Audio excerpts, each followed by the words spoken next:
अभी हम मिथिला महिला कॉलेज आजमनगर दरभंगा में मौजूद हैं और हमारे पीछे ये जो लोग आप देख रहे हैं ये आम आदमी नहीं है, बल्कि इस मिथिला महिला कॉलेज की शिक्षिका और शिक्षक हैं और इसमें कुछ कर्मचारी भी मौजूद हैं। इनकी मुख्य रूप से 3 मांग है। इन 3 मांग को लेकर ये लोग पूरी तरह से अनिश्चितकालीन धरना पर बैठ गए हैं कॉलेज के ठीक गेट के नीचे।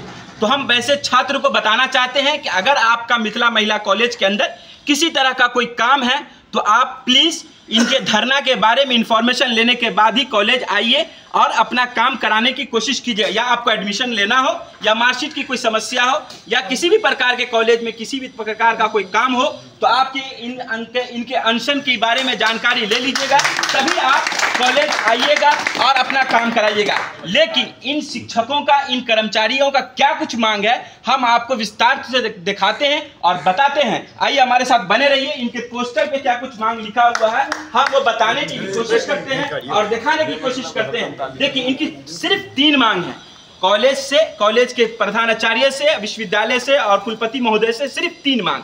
उन 3 मांग में जो प्रमुख मांग है, इनकी 11 महीनों से मासिक भुगतान नहीं की गई है। 11 माह से जब किसी टीचर या किसी शिक्षक का भुगतान नहीं होगा या शिक्षिका का भुगतान नहीं होगा, उनका परिवार कैसे चल रहा होगा, उनका परिवार का पालन पोषण कैसे हो रहा होगा, ये आप अच्छे से वाकिफ होंगे। जिनके पास पैसों के अभाव हो गए होंगे वाकतन वो उनके हौसले यहाँ से टूट गए होंगे और प्रधानाचार्य पर विभिन्न प्रकार के जो आरोप लगाए जा रहे हैं वो भी हम आपको वीडियो में बताएंगे। दूसरा प्रमुख जो मांग है, इनका सत्र 2013-16 का राज्य अनुदान का भुगतान अविलंब सुनिश्चित की जाए।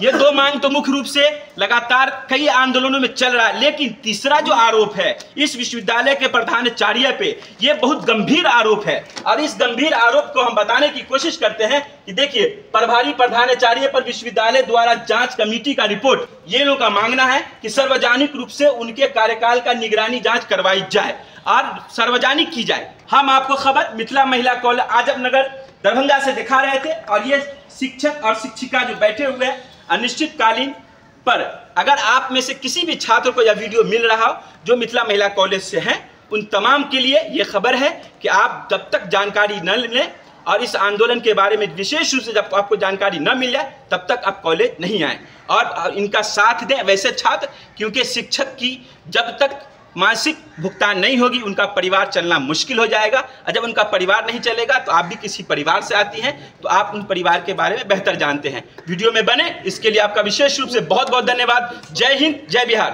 हम लोगों का शिक्षक, शिक्षकेतर कर्मचारी संघ कर्मियों का विगत साल सितंबर 2023 से अद्यतन 11 महीने का मासिक भुगतान लंबित है।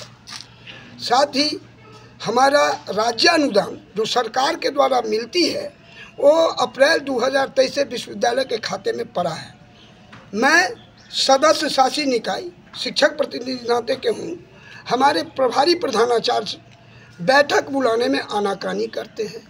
हमारी प्रमुख 3 सूत्री मांग है, 11 महीने का मासिक भुगतान अविलंब करो, राज्य अनुदान सत्र 13-16 जो अप्रैल 2023 से विश्वविद्यालय के खाते में पड़ा है उसको शासी निकाय का बैठक करके अविलंब भुगतान सुनिश्चित किया जाए और 29/11/22 को विश्वविद्यालय द्वारा प्रभारी प्रधानाचार्य महोदय के खिलाफ एक जांच कमेटी गठित की गई थी।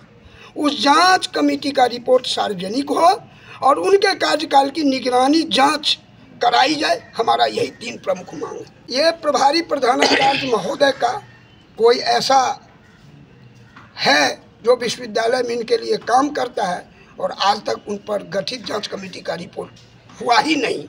ये बहुत दुर्भाग्यपूर्ण बात है विश्वविद्यालय प्रशासन के लिए भी, मिथिला महिला के शिक्षक शिक्षकेतर कर्मचारी के लिए भी। लेकिन सवाल ये उठता है कि जो हम लोग का जायज़ मांग है, हम लोग का मासिक अनुदान, हम इतना ही बोलेंगे कि हम लोग का मासिक अनुदान समय समय पर मिल जाना चाहिए और अनुदान 15-16 का जो 13-16 का जो अनुदान है सो नियमित रूप से सब शिक्षक हमारे कर्मचारी कर्मी जो है हमारे सभी में पूर्ण रूप से उचित रूप से कोई दोष भेदभाव से नहीं बांट जाना चाहिए।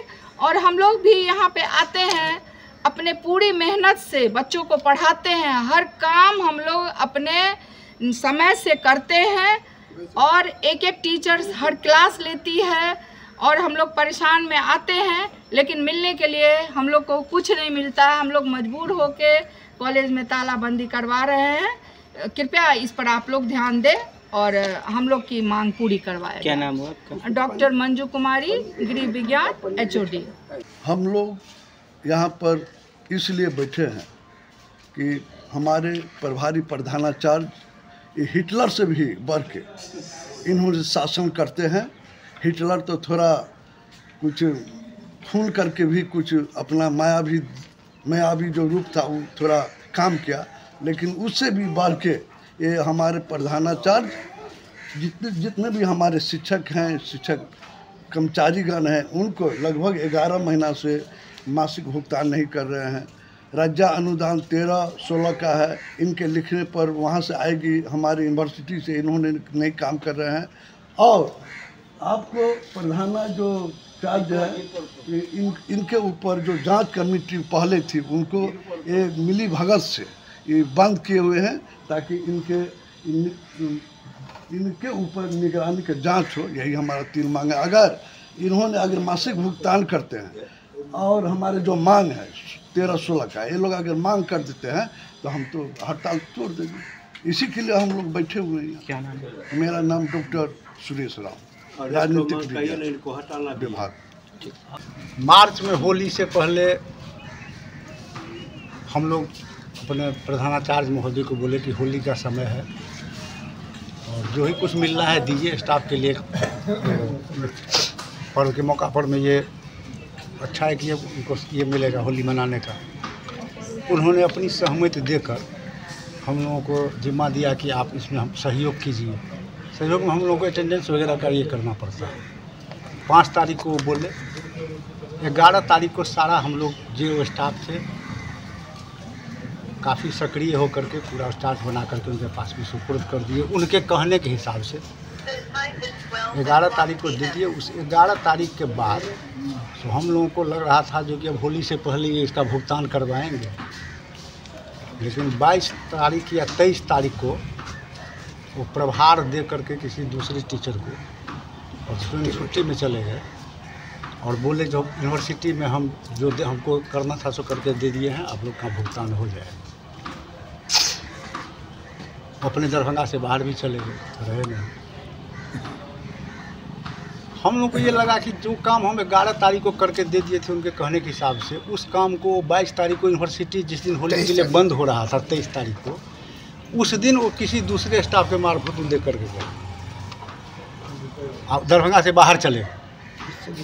उसमें तो लग रहा है जो कि उनकी मंशा क्या है उसमें काम, मतलब जो काम का एक औपचारिकता होता है, एक वास्तविकता होता है। तो स्टाफ को एक औपचारिकता के लिए जो हम अपना प्रयास किए लेकिन नहीं हुआ। मार्च बीत गया। मार्च के बाद आज तक कहते कहते हम लोग उनको हर हमेशा अनुनय विनय विनम्रता पूर्वक उनका जो है सो हम लोग ये करते रहे। जीबी के नाम पर में आज ये नहीं है, आज वो नहीं है, वो रिजाइन कर दिए, वो रिजाइन कर दिए, जबकि सच्चाई वो सब नहीं है। तो लास्ट में अब हार थक करके इसके सिवा हम लोग को कोई दूसरा चारा था ही नहीं। सर, कॉलेज को पूरी तरह से बंद कर दिया गया है। एडमिशन की समय चल रहा है, एग्ज़ाम का समय है, बहुत सारे बच्चों को मार्कशीट वगैरह लेना है।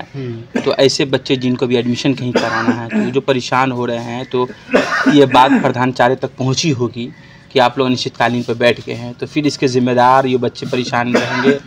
इसको क्या कैसे देखते हैं सर? हम लोग जो 5 तारीख को जो बैठे हैं उससे 1 सप्ताह पहले विश्वविद्यालय और प्रिंसिपल दोनों को इसका अल्टीमेटम दे चुके हैं।